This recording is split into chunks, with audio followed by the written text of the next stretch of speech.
Kun Radio Afura Biyyati. Radio Afura Biyyaa dhimmoota Oromoof Oromiyaa laallatan irratti torbanitti si'a tokko sagantaa garaagaraa qabattee kan dhiyaattu madda odeeffannooti. Kun Radio Afura Biyyati. Harka fuunee attam jirtu kabajamtootaaf jaallatamtoota dhaggeeffattoota reediyoo Afura Biyyaa. Qophii keenyarraa keessatti keessummaa tokko qabannee dhiyaanneerra. Maqaan keessummaa keenyarraa Toltuu Tufaa jedhamti. Toltuun kan isheen dhalattee guddatte Melbourne Australia keessatti. Biyya ambaa keessatti dhalattee guddachuun ishee garuu afaan Oromoo baruurraa isheen dhawwine. Afaan Oromoo akka gaariitti barreessitee dubbisuu irra dabarte waggootii kurnan darbaniif daa'imman Oromoo naannoo isheetti argaman afaan Oromoo barsiisaa jirti. Amma immoo afaan Oromoo kana guddisuudhaaf mul'ata guddaa qabduun piroojeektii bal'aa afaan jedhamu diriirsitee sochii guddaa gochuudhaaf qophii xumurteetti. Kaayyoon piroojeektii kanaa maali? Maal hojjechuudhaaf karoorfatte? Gama kanaan hawaasa Oromoo irraati maaltu eegama? Piroojeektiin kun dilbata kana sadaasa 3 bara 2013 addunyaa irratti eegalama.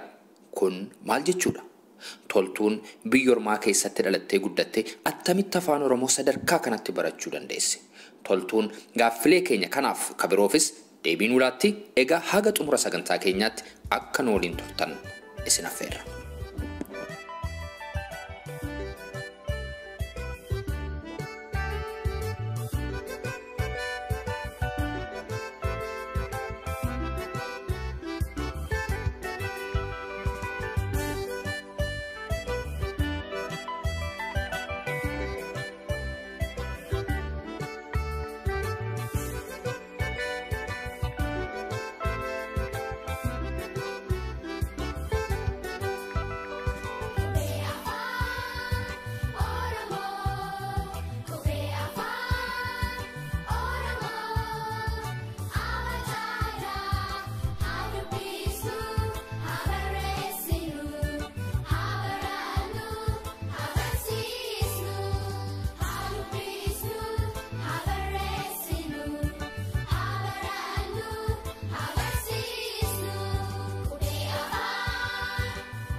تولتو تفا غر راديو أفورابيات بغانا غان نفته بغانا غان نويدن بايين غمدا تولتو تفا يروكي نولاتي أكنا مرغوتي بروجيكتي غودا بروجيكتي أفان جدا مودين ساجرتا بروجيكتين كونمو نوفمبر سدي ويكندي كانتي الدنيا راتي بيكس فمي هو جيسا إيغلا kanaaf ati amma yeroon kee baay'ee qabamaadha haa ta'u iyyuu malee yeroo kee isuma qabamaa ta'e kana keessaatii nu laattee nu waliin haasawaan barbaaddeef ammallee irra deebi'ee maqaa dhaggeeffattoota reediyoo Afuura Biyyaatiin guddaan si galateeffadha. Mee toltuu eenyu isa jedhurraati haa jalqabnu an akkan hubadhutti toltuun biyya alaatti dhalattee guddatte haa ta'u iyyuu malee afaan Oromoo baruuf ittiin hojjechuu irra dabartee afaan Oromoo kana gara sadarkaa sattaanu tolbutuuf projektii bal'aa diriirstee nama socho'aa jirtudha. Mee ati immoo toltuun eenyudha mee dhaggeeffattoota keenya wajjin wal barii? Akkuma isin jettan Toltuu Tufaan jedhama. Teessoon kiyya magaalaa Melbourne biyya Austraaliyaa keessaati. Asumatti dhaladhee Melbourne keessa dhaladhe jechuun kiyya. Abbaaf haadhatii warra kiyya guutuutti asuma jiraatan akka sanatti asuma dhaladhe asumatti guddadhe amma akka barnootaatitti yuunivarsiitii keessatti baradhaan jira hospitaala keessallee ni hojjedha gara waggaa 4 hojjetaa ture hawaasaaf illee harka guddaan fedhiin kiyya wanti na gammachiise kana jaalachiise hawaasa tajaajiluuf sunillee waggaa gara meeqa ijoollumarraa eegalee ture. Maal baratte Toltu? Barumsa kiyya waa'ee barnootarra eebbifame Masters of Education. Ammaan tana immoo Doctor of Psychology keessatti baradhaa jira PhD kiyya. Baay'ee gaariidha. Mee afaan Oromoo akka kanatti akkati barattuuf egaa akkuma tiyyuu jettee biyya Oromoo keessatti dhalatte miti biyya ambaa keessatti dhalatte afaan kana tamittiin sadarkaa kanatti qulqulleessitee baruu dandeesse mee kana duraan dursiinatti mee Toltu? Dhugaa yoo isinitti hime afaan Oromoon kiyyastoo haga ammaatti perfecti miti dhibbarra hin geenne sila afaan Oromoo barachuun duraan dursee ijoollummarraa abbuma kiyyarraa baradhe waggaa yeroo inni biyya Austraaliyaa dhufe namni Oromoo hedduun turre isa namni biraa hin qabne afaan Oromoo itti haasa'u amma yeroo sanittillee ijoollee waan taateef waan abbaaf haadhi keessan si baratan ima waraabdaa hin fudhatta waan abbaaf haadhi kee jettu eegaa mana barumsatti eegalee booda afaan Ingiliffallee jalqabee sila afaan haadhatii afaan biraa qabdi isiin Oromoo miti isiif akkoof akaakayyuu kiyya afaan isaanii nu barsiisanii barumsatti immoo afaan Ingiliffaa baranne abbaan keenya immoo afaan Oromoo malee afaan biraa ittiin dubbanne sila mana keessatti afaan Oromoo malee hin dubbatu jecha tokkollee harfi tokkollee afaan Oromoo malee hin haasa'u inni haga biyyatti nageessutti afaan Ingiliffaa inni mana keessatti akka haasa'u tokkollee hin dhageenye haadhatii afaan Ingiliffaan yoo dubbise malee. Biyya darbitee hin deemtaa jechuudha. Jechuun Oromiyaatti gara 1996 deemne haga waggaa sanitti abbaa kee afaan Ingilishii akka haasa'u tokkollee hin dhageenye. So manuma keessatti akkas baratte jechuudha afaan Oromoo. Manuma keessatti baradhe abbaa kiyyamoo hawaasa keessa nama waliin barumsa Oromoo jedhanii dhaabanii turanii torbaanitti ijoollee walitti qabanii afaan Oromoo barsiisanii achitti ijoollee biraa arganne ijoollee biraa san waliin haasofne sila ijoollee afaan Ingilish akka gaariitti waan beekaniif Ingilishummaan itti fayyadamne garuu qubee akka itti barreessan akka itti dubbisan fa'aa achumatti baranne egaa eebbifamnee booda kootta deebi'aa nu barsiisaa ijoollee isinirraa fudhatuun ooluu kootti nu gargaarii jedhanii wanti nu rakkise sanii afaan Oromoo odoo hin beekin akka gaariitti odoo hin beekin akkamitti nama bira barsiisnaa jennee ajaa'ibne rakkoo mitii nuun jedhan haguma dandeessanii barsiisaa ijoollee walumarraa baratanii nu caala ijoollee isinirraa fudhatuun ooluu jedhanii kottu barsiisi akkasanitti gara ganna 10 fi subjecti adda adda waa'ee amantii yookiin waa'ee afaan oromootiin yookiin subjecti biraarraa ganna 10 yookiin waggaa 10 barsiisaa ture. Waggaa 10 afaan oromoo barsiisaa turte. Afaan oromootillee subjecti biraallee waggaa 10 san keessatti wanti natti dhagahame wanti hedduu ture. Jalqabarraa afaan biraa afaan ingilisi afaan turkillee yeroo an baradhu namni risoorsii baay'ee nutti dhiyeessanii waan akka kitaabaa waan akka filmii waan akka kartoona hedduu faan nu argisiisaa turan. Afaan oromoo immoo wayitaan baradhu wanta akkasii hin arganne. Maaliif hin arganne jedhee gaafanne isaanillee dhuguma keessaniitti kitaaba wayii fiduu qabnaa jedhan biyyarraa fichisiisanii irraa barataa turre garuu kitaaban sun akka tokko wanno kitaaba saniif kitaaba afaan ingiliffaaf turkiif afaan arabillee xiqqoo garaagarummaa qabaa ture. Egaa yeroo sanitti immoo yuunivarsiitii waan tureefi wanti kanarraa muuxannoo hin qaba afaan ingilisiitiin hin qaba jedhe haadhatii yalleen barsiiftii gara waggaa 10 barsiisaa turte ijoollee xiqqoo barsiiftii obboleettii yallee specialistii afaan akkatti barsiisan nama barsiifti. Isinis barsiiftuudha abbaa yalleen barsiisaa faamiluma kenna warra jechuun warra barsiisaa barsiisan. Akkasatti muuxannoo isaan argadhee odoo gargaarsaa isaanii argadhee afaan oromootti osoo hiine yaada bareedaa jedhee yaada tattaafachuu eegale. Egaa achirraan eegalee jechuudha piroojeektiin kee inni afaan ati jettee moggaaste kun.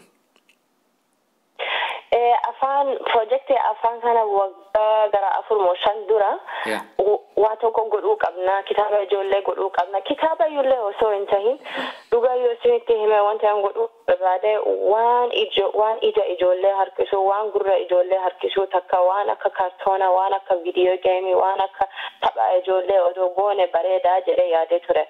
Amma miidiyaa keessatti muuxannoo waan qabeef wanti kun mallaqa baay'ee nama barbaachisa akka kwaalitii bareeda tokko yoo baasuu barbaadde. Kana waan beekeefi mee barumsa kennatti deebineetiin kitaaba tokko odoo hojjenne kitaaba takkitii kitaaba xixiqqoo tokko yoo hojjedhe irraa wayyaa jedhee bakka sanirraa eegale. Akka itti goonu immoo waan hin be'eessarra jalqabaa jedhee waa'ee kontentirra muuxannoo qabaa ture. Garuu wanni waan akka aartistii graphic design waan akka suuraa fa'aa godhuun irra waan hin beeknee fi abbaa mana obboleettii inni printed advertising keessa waan hojjetuu fi gargaarsa isaa inni na teessisee guyyaa tokko teenne business plan tokko barreessuu qabna wanti kana akkamitti geggeessuu dandeenya akkamitti goonaa yaada kan keematti isaa barreessii na jedhe taa'eetiin barreessee wanti hundaa san waraqaa sanillee gara waggaa 3 moo waggaa 4 taa'aa ture. Waggaa 3-4 san keessatti waa hedduu irra deemaa ture jiruu kiyya keessatti illee waan akka hawaasa geggeessuuf barumsatti tattaafachuu immoo bara darbe keessatti waraqaa san argee wanti durarra ture sanii amma waan irraan jiruu fi mee waan kanatti haa jechu waan kanatti wannoo kiyyatti haa godhu effort. Amma dalagaan kanatti eegaluu waan barbaadeef taa'eetiin jalqabe kitaaba tokko textbookii tokko barreessee fixeetiin bakka printitti geesse kana naa dhiqe jennaan kana yoo na baasuu dandeessan bareeda jedheetiin isaan immoo doolaara 15 kitaaba kanaan si baasuu dandeennaa naan jedhan kitaaba doolaara 15 baasuu immoo baay'ee nama dhibaa jedhe. Silaan namaaf yoo kitaabni kun namatti yoo gurguruu barbaanne harka keessatti doolaara 15 yoo nan dhufe anillee itti edaachuu qaba maaliif waan akka artiistii nama damootallee kafaluu qabdaa gatiin kana argachuu fi anillee itti eda'uu qaba 15 yoo na kennite anillee 30 gurguruun ooluu jedhe. Amma Oromoo keessa namni kitaaba takkitti doolaara 30 ka bituun hedduun hin jirtu. Footokooppii yoo baasan malee namni hedduu sirraan bitan muuxannoo kanallee qaba. Kanaaf wanti barbaachisaa ta'e kitaaba tokko harka 3 qabaachuu irra tokkoffa quality isa gaarii ta'uu qaba ka namni akka itti fayyadamanii haa jaalatanii wayita arganii waa kanan bareetii haa jedhan ka itti aanu immoo argamuu qaba amma kitaaba akkaan argutti biyyarra yoo fidan malee argachuu hin dandeettu kanaaf jecha wanno hariiroo yookiin qunnamtii magaalaa addunyaa keessatti wal qabsiisuu nurra jira jedhee yaadee ture sadaffaa immoo affordability ka jechuu tokko affordability ta'uu qaba affordability jechuun gatiin isaa qaalii ta'uu hin qabu hagaan danda'utti namni kitaaba isaa rakka isaan yoo argachuu danda'e santu irraa wayyaa jedhe yaada sadiin kanneen qabadheetiin kitaaba qopheessuuf deeme amma namichi akkanaan jedhe waa'ee seenaa kennaa isaaf ibseeti sila maallaqaa kana xiqqeessii yoo naan jette ati hedduu yoo narraa bitte anillee xiqqeesseetiin siin gurguraa jedhe ati kitaaba kana meeqan barbaadda ani moofan barbaade kitaaba gara $2 2 3 4 yoo natti dhufe anillee pricing kiyya gatiin kiyya ka nama hojjisiisu kana madalagsiisuuf profit argachuu yoo itti eda'e $10 gadi gurguruu barbaada wanti mara maaliif yeroo mara nama kadhaturra yeroo tokkoffarra jalqabdeetiniin wanti kitaaba kana gadhiise namni sirra biteetiin deebii yoo sitti deebi'e mallaqa sanii wanti biraatti fufuu ni dandeeta wanti qarshii guddaa barbaachisu waan akka kartoona fa'aa waan akka viidiyoo game waan akka taphaa ijoolleeti especially amma tegooma haarawaa teknoolojii hedduu waan qabnuufi wanti kana deemuu qabna afaan oromoo kenna waa sanitti hiineetiniin waan ijoollee kenna waliin deemuu tokko ta'e odoo hime santu irraa wayyaa ijoolleellee odoo nu ittiin himin ijoollee nuuf qabuun oolanii hin qabane ijoolleen. Dhugaadha. Baay'ee nama dhiba kun mala cimaadha waan akka geemii, waan akka viidiyoo, waan akka kaartuunii kana afaan oromootiin baasu waan kana yaaltaniittu baastaniittu wanti lafa jiru jiraa? Waan akka kaartoonaa moo? waan akka geemii, waan akka viidiyoo, waan akka kaartuun ijoollee kana hawwatan ijoollee kan attract godhu. Amma application yookiin akkuma iPhone yookiin Samsung kanarraa geemii hedduu ni jira waan akka Angry Birds waan akka maalii waan akka tapha hedduu jirti garuu wanta akkasii baasuuf qarshii baay'een barbaachisa yeroo tokkotti godhuu hin dandeettu waan akka kaartoona immoo ka ijoollee chiisu dandeenyu namicha tokko argadhee gaafadhee addunyaa keessatti barbaade namni waan akkana afaan oromoo ibsuuf uummanni oromoo ibsuuf wanti akkana eenyu naaf hojjetuu danda'a karaa kasayyuu qofa osoo hin taane ka quality bareeda tokko ka waan nama jaalachiisu tokko naaf hojjetuu danda'u namichi tokko argadhee aadan yoo isin Norweetti maybe hin qabani garuu Ameerikaatti sagantaa ijoollee tokko qabani Sesame Street kan jedhamu. Sesame Street kana quality guddaa waan barumsa ijoolleef jedhanii tattaafatanii waan akka kaartoonaa fa'aa hojjetan. Amma addunyaa keessatti beekamaadha uummanni kana. Namicha ka isaaf hojjetee tokko dhaamsa kiyya argeetiniin si gargaaraa naan jedhe. Okay jedhe an si gargaaruu barbaada garuu gatiin kiyya hedduudha. Gatii sanillee qabuun ooltuu naan jedhe. Mee gatii kan kee si kafaluu qabu mee naa himii jedhe. Kaasiin kiyya gatiin kiyya jedhe sekondii tokko baasuun kaartoona sekondii tokko baasuun $100 barbaadaa jedhe. Sekondii tokko jechuun daqiiqa tokko filmii tokko yoo na baasuu barbaadde anaaf jecha yoo baasuu barbaadde daqiiqa tokko sekondii 60 jira. Sekondii 60 san dhibba yoo kafallee daqiiqa tokkotti $6 baasuu qabna jechuudha.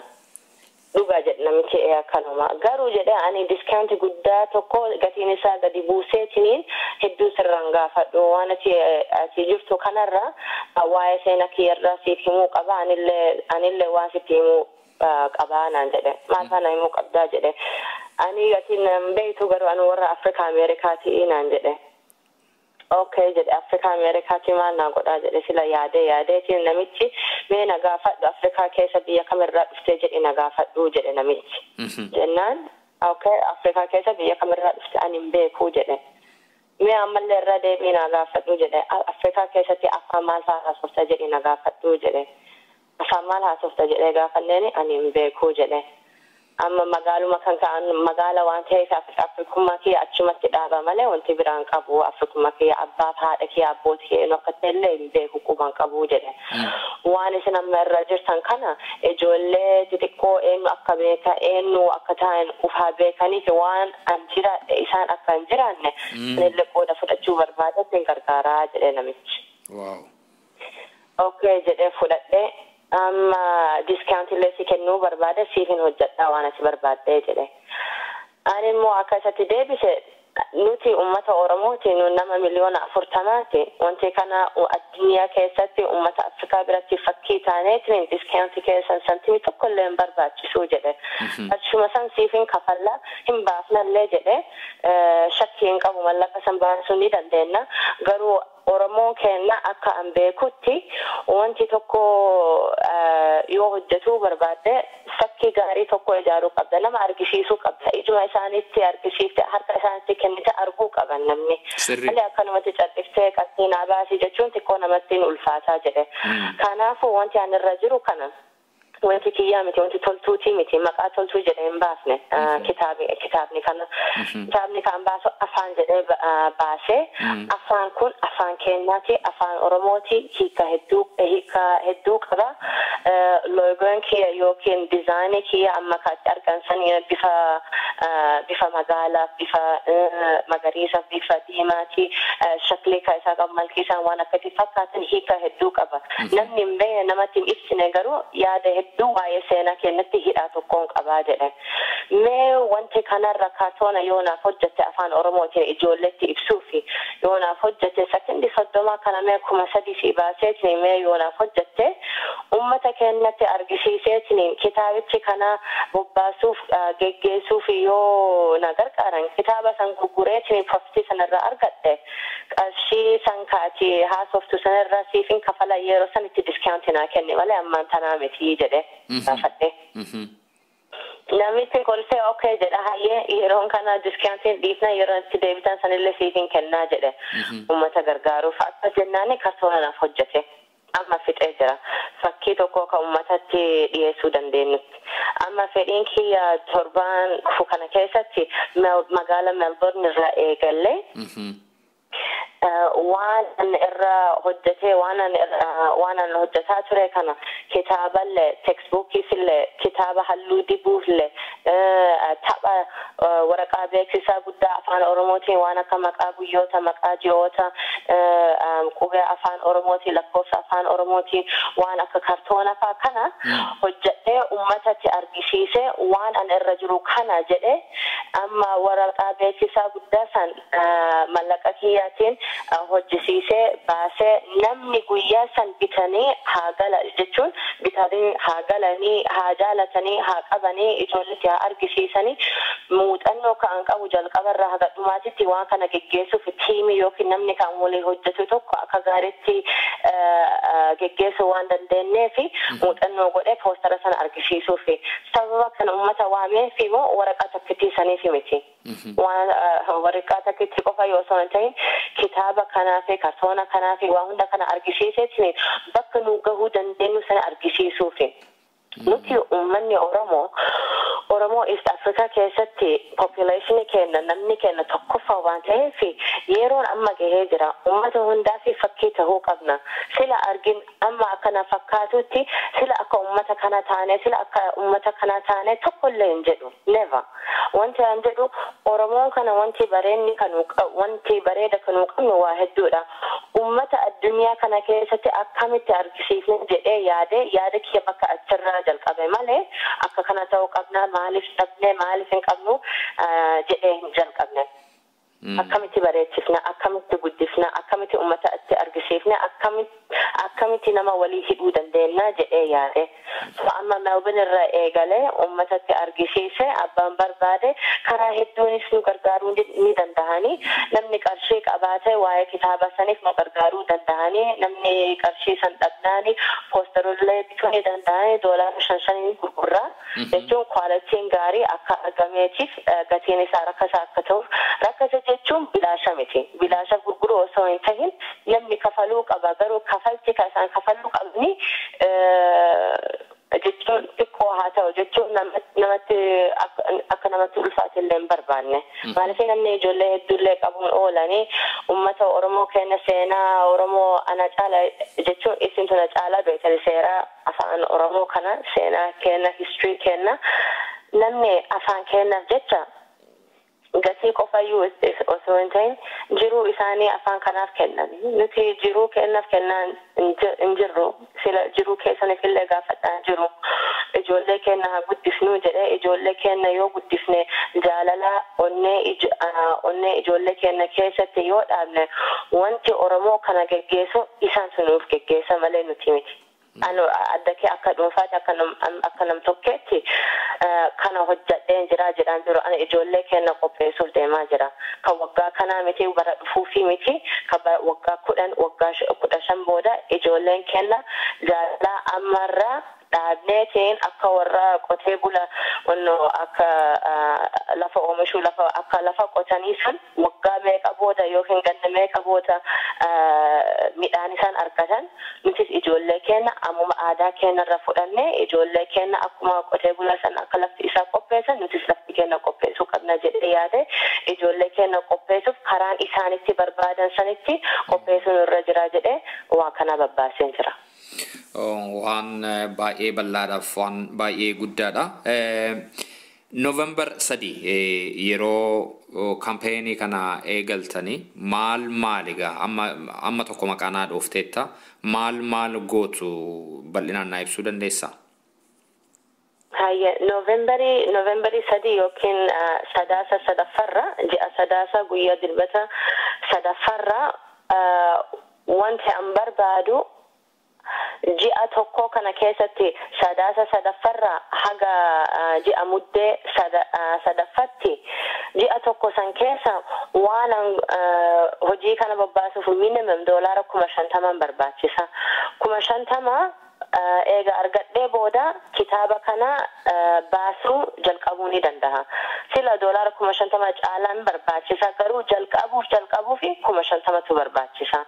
San oli yoo arganne baay'ee karaa hojii nuuf laaffisa. Xiqqeessinee namarra yoo gaafanne 50 barbaachisa.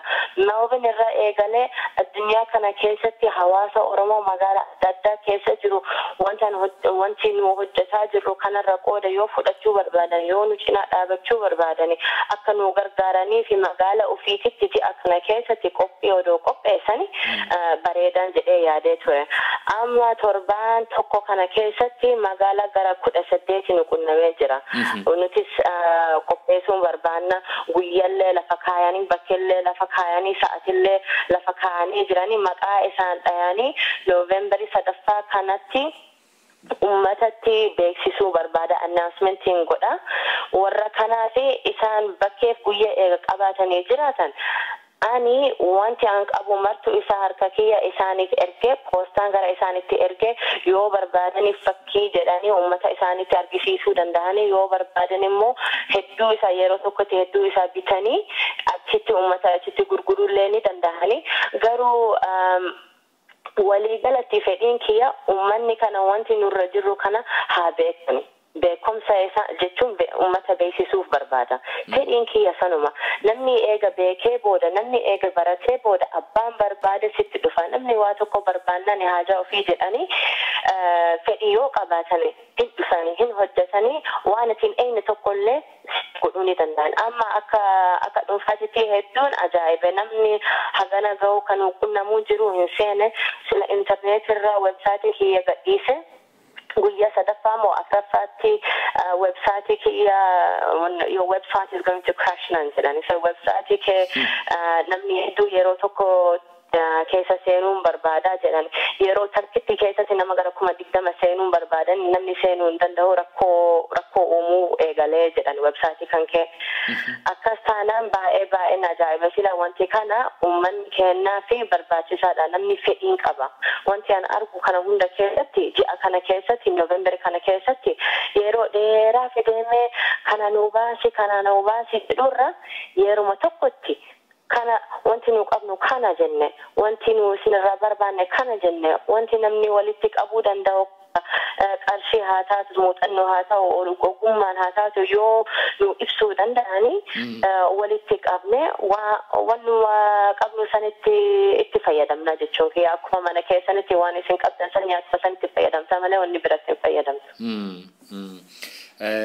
Kaayyoo bal'aadha hojii guddaadha. Hojii kana keessatti toltu qofaa keeti moo namoota baay'ee tiimiitti si duukaa jira meenatti mi kana tuuta tokko wajjin gurmuu wajjin hojjetta? Amma tiimii nama waliin hin hojjedha namni baay'een akka gargaarullee ni jira. Garuu namni akka ana argutti namni dandeettii hedduu qaba. Namni dandeettii hedduu qabnaani wanti barbaachisaa ta'e namni san bakka tokkotti fidu. Amma dhugaa yoo isinitti hime expertise yookiin beekumsa kiyya afaan Oromoo irraa baay'ee xiqqoodha. Afaan Oromoo illee sira hedduu hin beeku. Haasa'uu ni danda'a, dubbisuu illee ni danda'a. Garuu muuxannoo namni fakkeenya akka biyya keessa qabu warra barattoota fa'aa warra profeesoroota ana caalaa isaantu beeka malee ana miti. Wanti an qabu ogummaa kiyya dandeettii an qabu nama walitti fidu.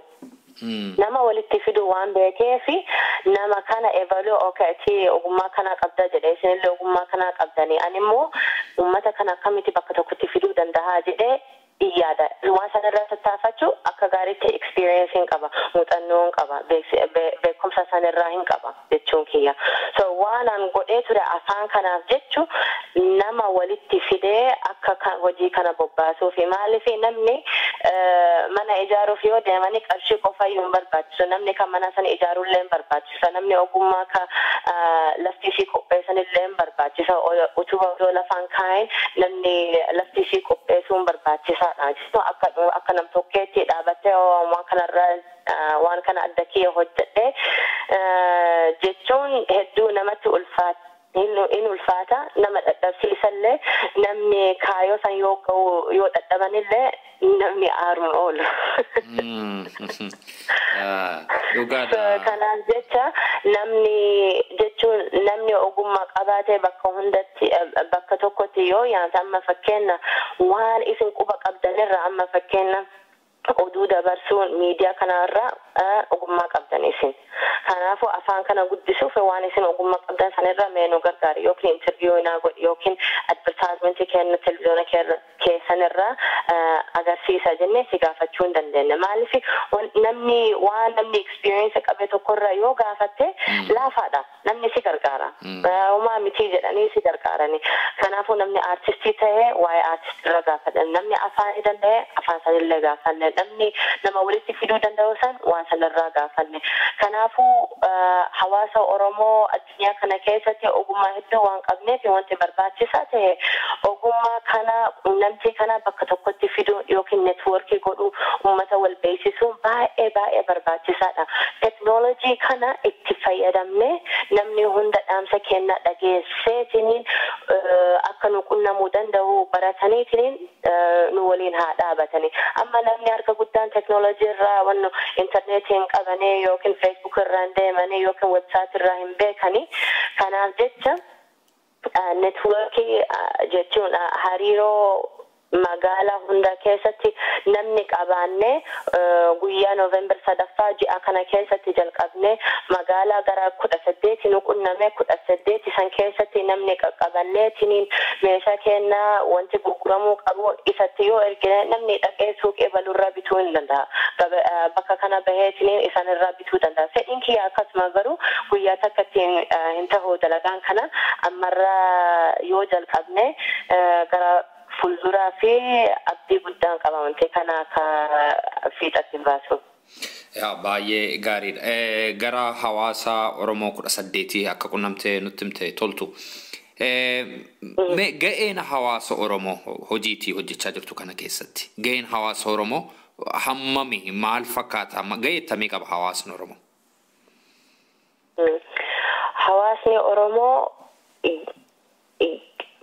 jabeennaa fi beekumsaaf taalentiif gaheen ni gaya. Oromoo keenya wanti barbaachisaa ta'e hunda isaa qaba. Itti fayyadamuu dadhabne malee Oromoo dandeettiin qabdu jechuun waan akkasiitiin amanuani. Oromoon dandeettiin qabdi bara kana waggaa kana keessatti biyya sagal deemee keessa deemee uummata hawaasa Oromoo dhaqee dubbisee isaan bira tureetiin waan isaan irra jiru argeen jira. Namni ka dandeettiin qabne hin jirtu. Oromiyaa keessa haa taatu biyya ambaa keessa haa tahu namni Oromoo kenna resource baay'ee qabna hedduu qabna yoo wal qunnamuu dadhabnee malee akkatti walii fiduu yoo dadhabnee malee dandeettiin qabna Oromoo kana dadhabdee kanaan dandeenye jechuun fudhachuu natti ulfaata maaliif itti fayyadamuu dandeenya malee hin qabnu jedhuu irra hin jiru. Akka itti fayyadamuu qabnu barachuu qabna. Kanaaf amma barumsaatti waa'ee psychology kanarraa hin baranna. Uummanni amma bakka tokkotti nagaan akka ga'uuf akkamitti goona akkamitti tattaafachuu dandeenya akkamitti baranna namni sammuu isaanii akkamitti hojjetaa jennee hin baranna barumsatti. Wanti kana yoo ittiin jiruu kenna keessatti yoo ittiin fayyadamne bu'aa maal isaa qaba bu'aa illee hin qabu wanti kana wanti nu baranne san yoo ittiin tattaafanne yoo ittiin baranne yoo hin dabarsine nama biraa fi bu'aan tokkollee argachuu hin dandeenyu. Aadaa keenyallee akkasuma afaan keenyallee akkasuma afaan keenya bu'aa guddaa qaba resource hedduu qaba gatii guddaallee qaba yoo itti fayyadamuu hin dandeenye immoo nu jalaa bada.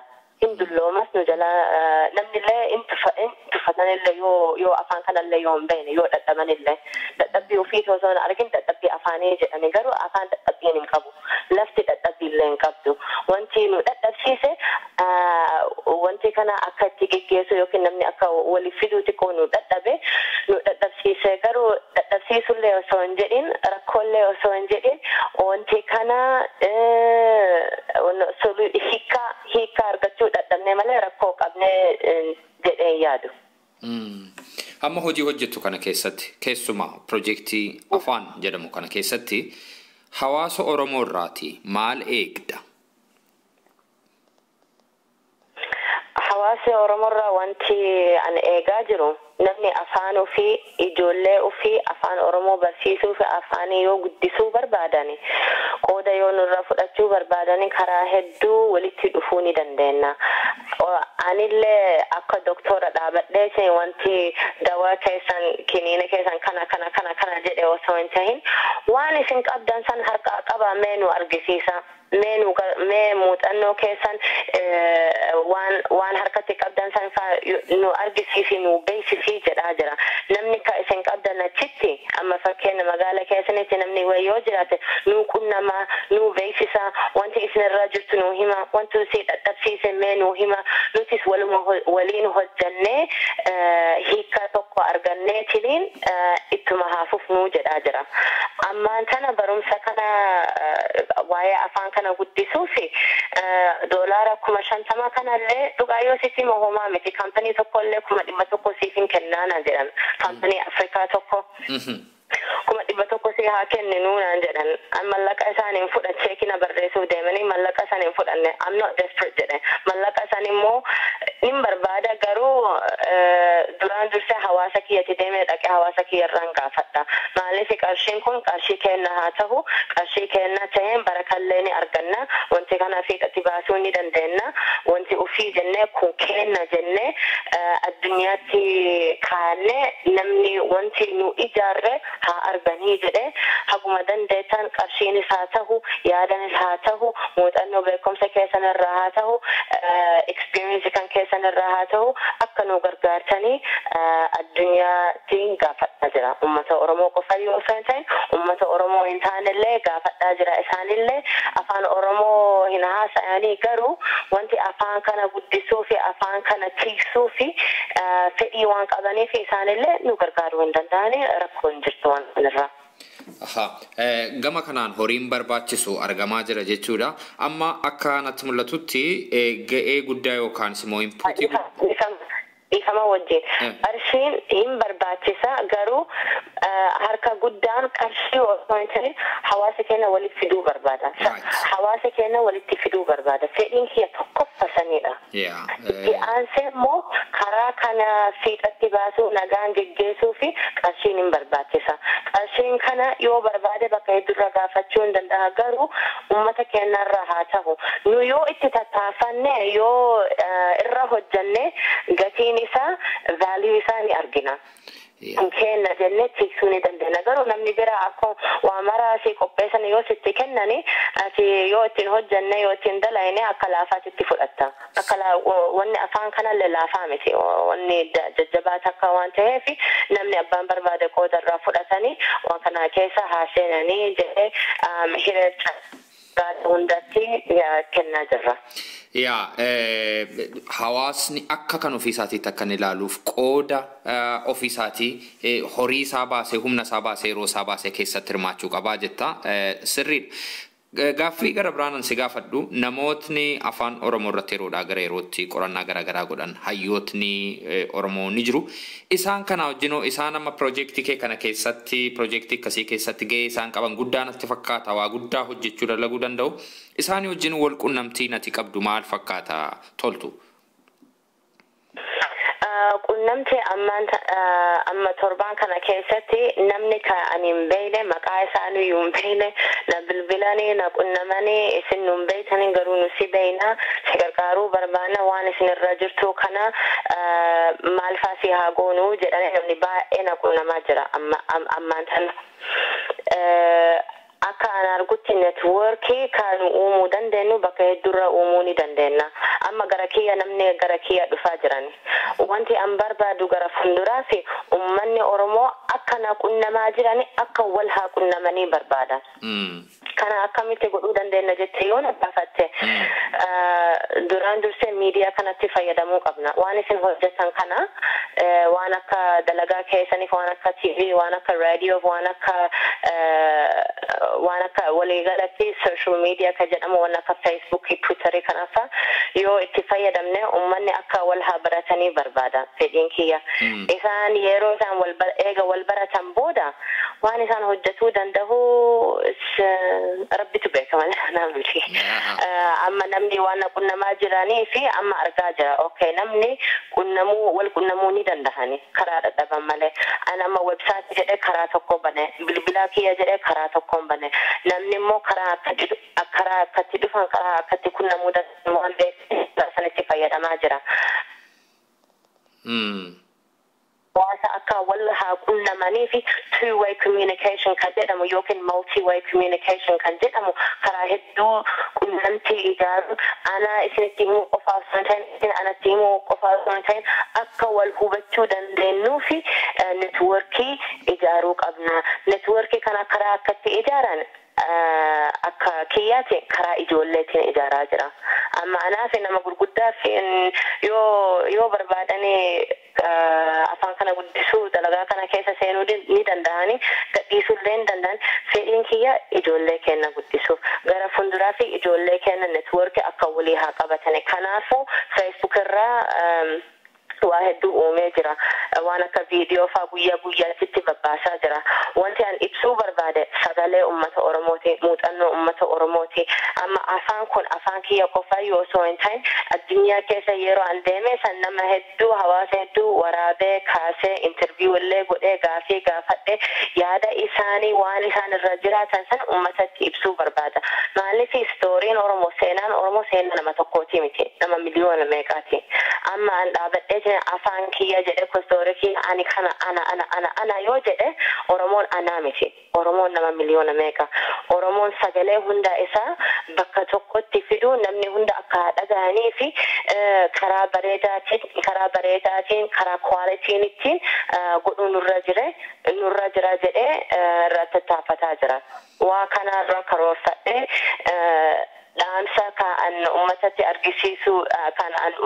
argisiisuu barbaade yookiin kan dabarsuu barbaade waan isin irra jirtu kanarra isin qofaa miti. Namni hedduu akka isin rakkatan, akka isin hiree barbaadan, akka isin gammaddan, akka isin eebbifamtan illee addunyaa kana keessattillee ni jirti. Namni viidiyoo afaan publications kana wayita argani ufaa arganii barbaada. Namni keessa laale inni akka waan an jiraadhu san inni jiraataa jira jedhee akka gammadanii barbaada. Gammachuu haa ta'u waan nama gaddisiisullee haa ta'u wanti san akka wal ibsinee fi wal argisiifneetiin karaa kana dhaabuun baay'ee barbaachisaadha. Baay'ee gaariidha toltu. Mee gaaffii tokkoon si gaafadha. Ijoolleen keenya kan biyya alaatti dhalatanii afaan isaanii akka isaan barataniif eenyummaa isaanii akka isaan hin daganneef mee maal nu gorsita? Ani gorsa kiyya ijoollee akkatti guddifatan qorannoo qorsammuuti yookiin barumsa kiyyarraa ibsuu ni danda'a. Isaan akka jedhan ijoollummarra ijoollee fi waan isin barsiiftan san waan ijoollummaa keessatti baratteessan jiruu keessaniif ni qabattaa jedhanii kun beekamaadha. Ijoollummaatti waan isin barsiiftan san abbaaf haadharra eegaluu qaba, warrarra eegaluu qaba, ijoolleerraa miti. Ijoolleen eega guddatan booda waan isaan dhagahan san itti fufani. Amma haadhaaf abbaan tokko akkanaa jedha afaan Oromoo ijoollee keenyatti hin barsiifnaa, isaanillee barataa jiranii firuu eega mana barumsaa jalqaban booda afaan biraatti jijjiiranii afaan Oromoo kana gadhiisuuf deemanii jedhanii nuu himani. Ani immoo akka muuxannoo kiyya akka na fakkaatutti warra kiyya mana keenyarraa qofa haasa'uu hin danda'a. Mana keenyatti afaan Oromoo haasa'uu qabda namni jedhu hin jiru. Sila haadha tiyyallee dubbattu. Namni mana keenya dhufeetiin afaan biraatti fayyadamna. Afaan Oromootti hin fayyadamnu. Namni ka afaan Oromoo haasa'e abbaa kiyya qofaati. Abbaa kiyya immoo lakki afaan Oromoo haasoftaa hin jedhu tokkollee. Afaan Oromoo amalumaan argisiisa. Afaan Oromoo malee afaan biraan dubbanne. Nu afaan Ingilishiyootti dubbanne afaan Oromootti illee nun deebisu. Uummata akka illee deebisa haga afaan Oromootti haasa'u. Yeroo sanillee baay'ee nu aarree lakki afaan kanallee hin dandeetta. Haadha teenya akka dubbistullee ni dhageenya. Afaan santi maaliif fayyadamu dadhabdee kun biyya Awustiraaliyaatti Ingilishii haasa'uu qabnaa jennee itti himne. Innis sabrii qabaatee afaan Oromootti fufee afaan Oromoo yeroo hunda afaan Oromoo malee afaan biraan hin dubbanne tokkoffa jedhi. Itti aansee immoo hawaasa waliin qunnamtii guddaa qabaa ture. Yeroo maraa bakka hawaasatti nu geggeesse yookiin mana Oromoo haa taatu, mana Qur'aanaa haa taatu, bakka uummanni yoo walitti gahansan waan akka baabikiyuu piknikifa yeroo maraa ijoollee bira akka wal barannee fi jaalala Oromoo kana kan qabnee fi barumsaatitti guyyaa aadaa jedhanii uffannaa aadaa keessa fidaa yoo jedhan aadaa keenya bareechisanii akka gammachuutti waan fudhataniif nutis gammachuu irraa arganna. Haadhaaf abbaa keessan wayita gammadan sunillee ijoollee ni gammachiifti. Kanaafuu afaan keessan yoo si gammachiise karaa gammachuutiin ijoolleetti yoo agarsiifte ijoollee san jaalalaa fudhatanii ittuma fufani. Social life keessa haa taatu jiruu manatti haa ta'u ijoolleen ni fudhatti. Garuu akkanuma godhuu qabdaa afaanumaa yoo jenne afaan sanii gurra tokko keessa seene gurra biraatti bahuun oolu. Kanaaf itti gaafatamni inni guddaan maatiirra jiraa nuun jetta. Jalqabarraa maatirra jira, warrarraa jira, ammas warra jedhee warrumarraa eegala. Warra ammoo responsibility isaa warrarraa jalqabe dalagaan kun ijoollee kana guddisuu fi jaalala afaaniif aadaaf eenyummaa kana hunda argisiisuun beeksisuun afaanuma keenyarraa eegala. Afaan keenya jechuun maali? Afaan keenya jiruun keenya jechuudha. Jiruun keenya jechuun maali? Wanti nu nyaatu, wanti namni waan isaan nyaate, waan isaan deeme, waan isaan hojjete san afaan itti fayyadaman san itti barsiisuu jechuudha. Suni barbaachisaadha. Ijoolleen beekuu qaban. Ijoollee wanti tokko odoon beekin akkamitti qabuu danda'ani. Gatiin waan tokko yoo hin baranne akkamitti qabachuu danda'ani. Abbaaf haadhallee yoo ka barsiisu ta'an ijoollummaatti ijoolleen gara barumsaatitti yookiin gara hiriyaatti kalaayanii afaan kana dagatu yoo eegalan rakkoon yeroo sanii jalqaba. Ani ijoollee waan hin guddifneef waa'ee sanirra haasa'uu hin dandeenyu sila abbaa kiyya interview odoo gootan inni deebii gaarii tokko isiniif deebisuu ni danda'a. Isa odoo argattee irraa wayya. Baay'ee gaariidha. Carraa argadhee gaaf biraa isaaniinis nanaasosiisata. Toltu kaayyoon kee gara fuulduraa maali?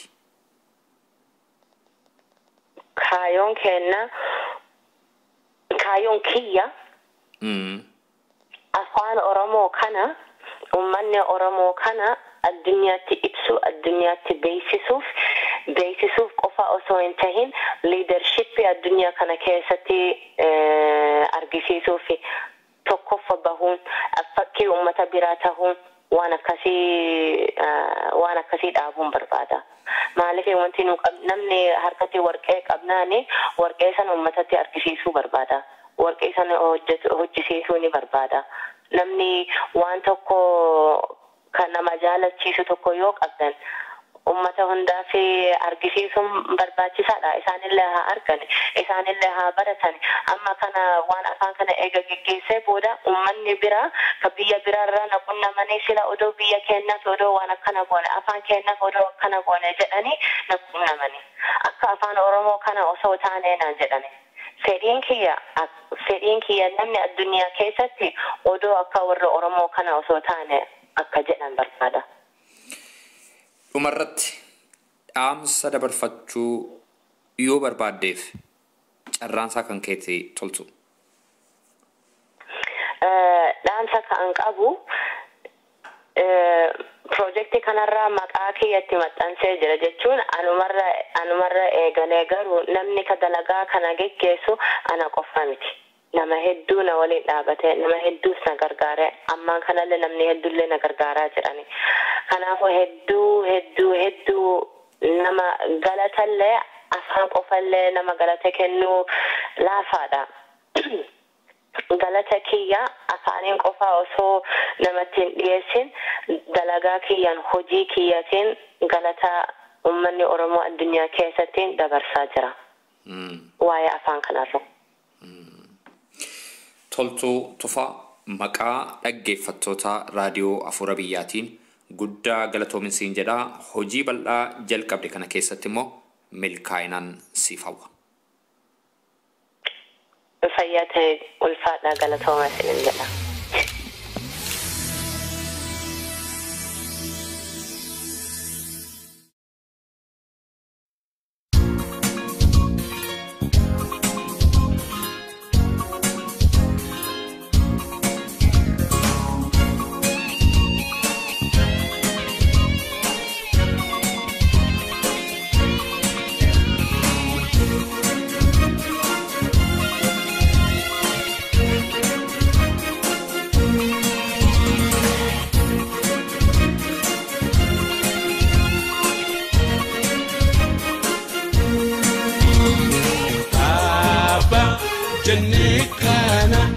kanumaan jalqabna afaanuma keenyaan katabne dubbifna afaanuma keenyaan katabne dubbifna abaa jennee kana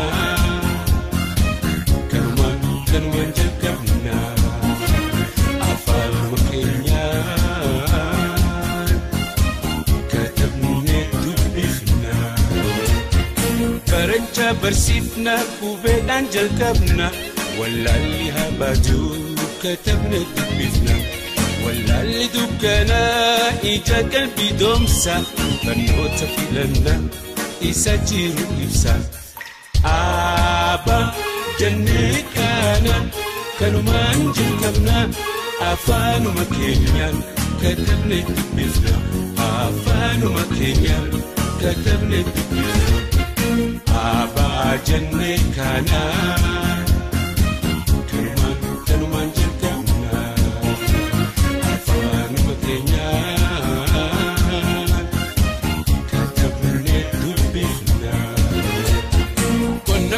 Isa warshaa jajjabeessa waan jireenyaaf tola hunda argamsiisa hundi haa baratu daddafne karaana isaan waliif himne walirra baranna Abba jennee kana kanumaan jalqabna afaanuma keenyaan katabne dubbifna afaanuma keenyaan katabne dubbifna jenne kana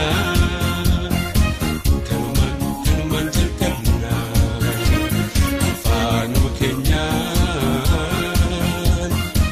katabne dubbifna xiqqaa guddaan keenyas gaafas ifatti baana afaanuma keenyaan ijoollees barsiifanna Ayo atiskai adedas demaksi Abo atiskai oboros bobasi Aba jannekana kanuman jalkabna Afanu makenyan katabna dubbifna Afanu makenyan katabna dubbifna Aba jannekana kanuman jalkabna Afanu makenyan katabna dubbifna Martinuni barra kubeha kukulu Walali roroda ha irabanu halu Ayo atiskai atenas demaksi Abo atiskai obolos bobasi Aba jannekana kanuman jalkabna Afanu makenyan katabna dubbifna Afanu makenyan katabna dubbifna Aba jannekana kanuman jalkabna Afanu makenyan katabna dubbifna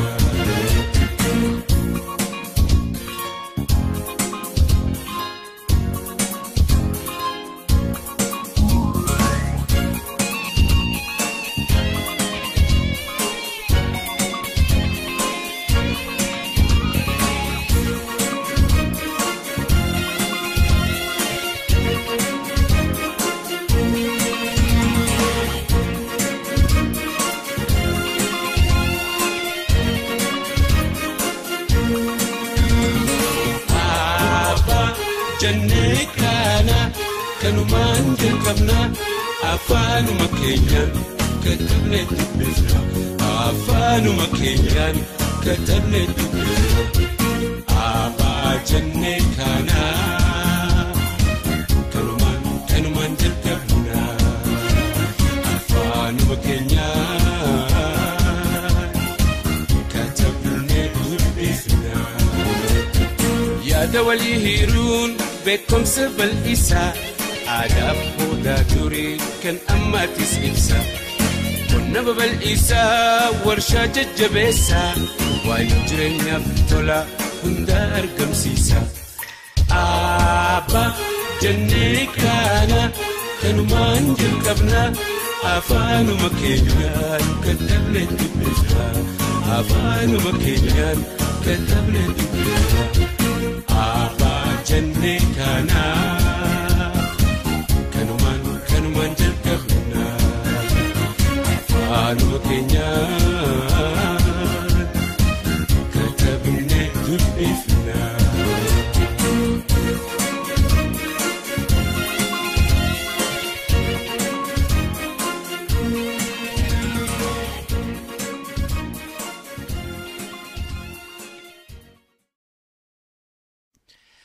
Dhaggeeffattoota keenya qophiin keenya har'aa kanuma. Waa'ee qophii keenya yaada yookaanis gaaffii yoo qabaattan karaa iimeelii keenya contact@saifanabalbal.com jedhaatiin qunnama. Fuulli intarneetaa keenya www.saifanabalbal.com jedhama nu daawwadha. Akkasumas Facebook irratti raadiyoo Afuura Biyyaa jettanii yoo nu barbaaddan nu argitu. Torbee qophii biraatiin hamma wal agarrutti torban gaarii isinii hawwinaa. Got it.